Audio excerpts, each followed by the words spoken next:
घरेलू महिला कर्मचारी वर्गाचा सातपूर नाशिक उपायुक्त कार्यालयावर निदर्शने।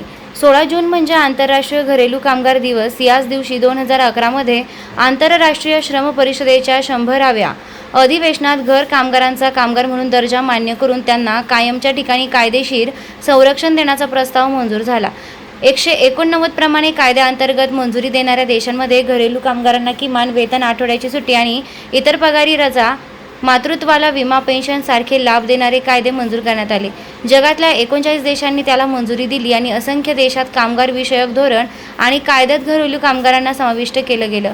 पण खेळाची गोष्ट अशी की भारत सरकारनं या संधीवर आजही सही न केल्यामुळे घरेलू कामगारांवर एक प्रकारे अन्याय होत असून आजच्या दिवशी 39 देशांनी सनद 189ला मंजुरी दिली, पण भारताला विसर पडल्यानं त्याची आठवण म्हणून महाराष्ट्र घरेलू कामगार संघटना CITU संलग्नित असलेल्या कामगारांनी कामगार उपायुक्त कार्यालय ITI सिग्नल जवळ त्र्यंबक रोड नाशिक येथे सरकारच्या धोरणांचा निषेध करून आंदोलन केलं। यावेळी कॉम्रेड डॉक्टर DL कराड यांच्या मार्गदर्शनाखाली हे आंदोलन करण्यात आलं। यावेळी comrade advocate Vasudha Karad, comrade Thombare यांच्यासह येत्या दिसतयबाई, comrade Sindhu Shardul, comrade Sharada Kadam, comrade Mohan Jadhav, comrade Komal Kapure, Alka Kadam, Tarabai Pawar, comrade Anita Ingale, comrade Bharati Allate, Malini Wagh, comrade Sunita Sable, Congress Mamata Rai यांच्यासह घरेलू कामगार महिला मोठ्या संख्येने उपस्थित होते। वृत्तसंकलन अधिकार न्यूज, संचालक संपादक प्रवीण नेटावणे, नाशिक।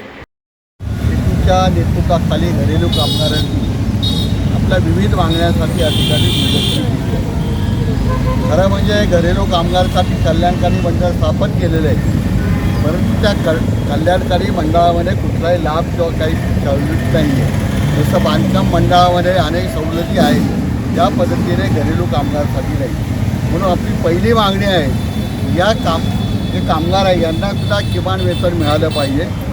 कारण ह्या ज्या घरांमध्ये काम करतात, जिथे कलेक्टर असेल, ऑफिसर असेल, शिक्षक असेल, प्राध्यापक असेल, या त्यांच्या घरामध्ये काम करतात म्हणून त्यांना नोकरी करता येतं, नाही तर त्यांच्या बायकोला घरीच राहावं लागलं असतं।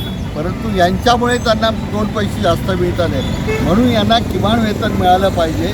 त्याचबरोबर या अनेक घरी कामं करण्यापेक्षा 8 तासाची ड्युटी त्यांची तासावरती ठेवलं पाहिजे। त्याचबरोबर जे मंडळ स्थापन केलेलं आहे, त्या मंडळामध्ये कमीत कमी 250 कोटी रुपये यांनी त्या मंडळात ठेवलं पाहिजे। त्या ठेवल्यानंतर त्याच्या आधारे या कामगारांना त्याच्या सवलती मिळतील। 55 वर्ष झाल्यानंतर 10,000 रुपये त्यांना सन्मानधन मिळतं आहे, परंतु ते आता 50 वर्ष जरी झालं तरी त्यांना मिळालं पाहिजे, अशी पण आमची एक मागणी आहे। या विविध मागण्या घेऊन आज कामगार उपयोगी संपूर्ण महाराष्ट्रामध्ये, संपूर्ण देशामध्ये प्रत्येक कामगार उपयुक्त कार्यालयावरती CITUच्या वतीने घरेलू कामगारांचे निदर्शने करण्याचे कार्यक्रम आयोजित केलेले आहे। आता तुम्हाला माहिती आहे की गेले 1, 2, 3 तारखेला महाराष्ट्र CITUच्या नेतृत्वाखाली आम्ही 3 दिवस धरणे आंदोलन मोर्चे